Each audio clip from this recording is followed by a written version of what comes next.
Hi everyone. Everything seems to cost so much these days, and if you aren't part of a household where you have more than one income, it can be very difficult to stay on top of your expenses. And I am seeing an increasing number of videos of individuals expressing their horror at the rising cost of living. I have lived alone for pockets of many years over the course of my life. And in those times, I had to be thoroughly ruthless with my finances. And so in this video, I'm going to share 11 ways that I was able to keep my costs low. This video is really targeted at those who live alone. Perhaps you are living away from your parents for the very first time, or you are going through a separation or a divorce, or maybe even a life event that means that you are now living alone. However, many of these points can of course apply to non-single households. Number one, do not be house poor. Move smarter. In a household, your rent is usually your biggest expense, and it can account for over half of your entire budget. Find a place that makes sense for your numbers as well as your salary, so you do not end up spending a huge chunk of your monthly income on your rent alone. Because it's also very important to consider additional costs associated with your accommodation. Things like your utility bills, repairs and maintenance, as well as your content insurance. In the UK, for example, the average one-bed rent is around £1,000 a month, which is roughly around $1,300. But if you make just one zonal step away from a major city, that rent can fall between £100 to £300 a month. Additionally, in some instances, you can negotiate your rent. Landlords will often prefer good, stable tenants, even if it's at a slightly lower price, than having their flats or their houses empty for months on end. So that's a quick win that could save you thousands every year. The second thing is to select a place that's close to work. So consider your proximity and your commute into work. Now, this can be a real game changer because not only do you enjoy a shorter commute in and out of work, you also enjoy lower transportation costs. And if you happen to be driving into work, you get to spend less on petrol. Additionally, it affords you more time in the morning, perhaps to get a little bit more rest or get your chores done. It also reduces the fatigue and the exhaustion from commuting. This point will appeal to different people. If you are at a company that you enjoy and you think you might be there for a while, it might be a sensible idea to get a place close to work. Now, this point can be a little bit of a double-edged sword because the minute your colleagues and perhaps your manager finds out that you live within closer proximity to work than everyone else, you may be called upon every now and then to do a small favor for the team by maybe coming in at the weekends or by staying a little bit later, or if there's an emergency at work, you might be the first person that's reached out to. The third way that you can reduce your costs if you live alone is to maximize your single person's benefit. Now, I'm not 100% sure how the systems are set up in other parts of the world, whether you get to enjoy the privileges of being a single individual. If you are aware of any discounts or any perks enjoyed by single individuals in your country, please leave it in the comment section below so that those in your locality are aware. But in the UK, the most prominent single person's discount is that you get a 25% reduction on your council tax bill if you're the only adult living in your household. For those who aren't aware, in the UK, we pay something called a council tax. And this is essentially paid to your local council for running your estate. So things like bin disposals, pruning the trees, keeping the parks clean. And the amount of council tax you pay is dependent on where you live and your council tax band. And the single person's discount can shave hundreds of pounds off your bill, so it's not really something to turn your nose up at. Number 4 is to thrift your furniture and some household essentials if you are perhaps moving into a new place or maybe thinking about replacing items in your home. When you first start living alone, it is so tempting to want to get new this and new that. You might be looking at Pinterest or Instagram or TikTok for aesthetic inspiration, thinking my home needs to look a certain way. It really doesn't, particularly if you don't have the budget for it. Most of those items will likely become clutter along the way. And so if you are looking to furnish your new place, take advantage of lower costs by thrifting, or better still, gracefully accept these items from friends and family. You will be amazed at the quality of items in some thrift stores at such low prices. I know someone who lives in a very posh part of London and she buys almost everything secondhand. She lives in an area where there are lots of stately homes. And so she gets to thrift a lot of her furniture and household items and even sometimes clothes from the charity shops around that area. So she gets all of these vintage wooden great quality pieces and furniture at such ridiculously low prices. And some of these items may not even need work done, but if you wanted to maybe do a little bit of restoration or repair, or maybe give it a fresh lease of life, you could throw on a coat of paint or repurpose it according to your style. But the bottom line is you can save a significant amount of money by thrifting as opposed to buying new furniture at sometimes even lower quality. Number 5, reach out to your utility providers to check if you can lower your bills. Your phone, your internet, your insurance, your energy bills.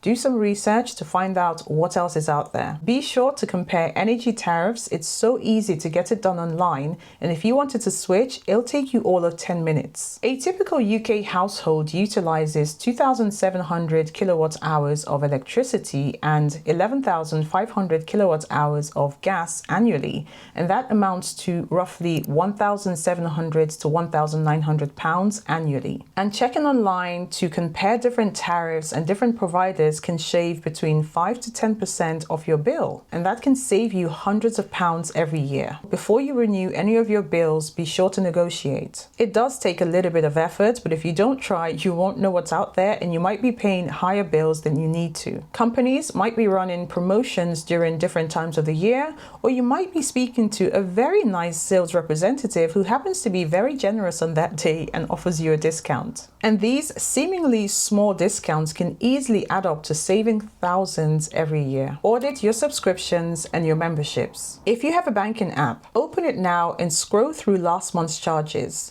How many subscriptions were you charged for?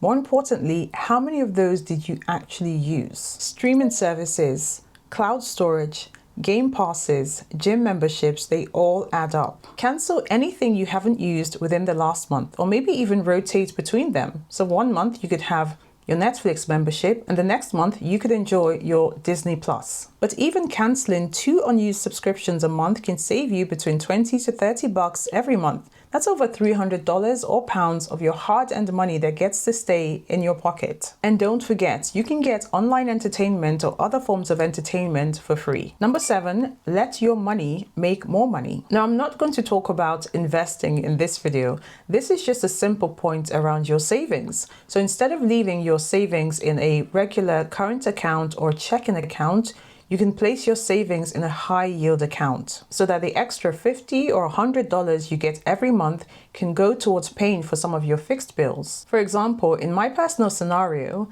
the interest I get from one of my savings accounts goes towards paying for my monthly council tax bill. And so that is one less bill for me to worry about every month. Spend less on clothes. When I worked in banking, I had an MD of my division who would wear the exact same thing every single day for years. I mean, obviously not the same outfit, but he probably had some sort of a uniform, and he was a multi-millionaire. He would wear a crisp white shirt every single day and a nice dark or black suit. I had never seen him in anything else, not even in colors, apart from when we had our social events. He would probably wear some sort of a light colored linen suit. But even at that, his outfits were very understated, very minimal, but very dapper. And this all happened in an era where I was minimalizing my spending, I was decluttering my wardrobe as well as my home. I was embracing minimalism, and positive influences were coming into my life and into my space. And so seeing him on a daily basis really challenged me, and it was something that I wish I had done earlier. It would have saved me thousands of pounds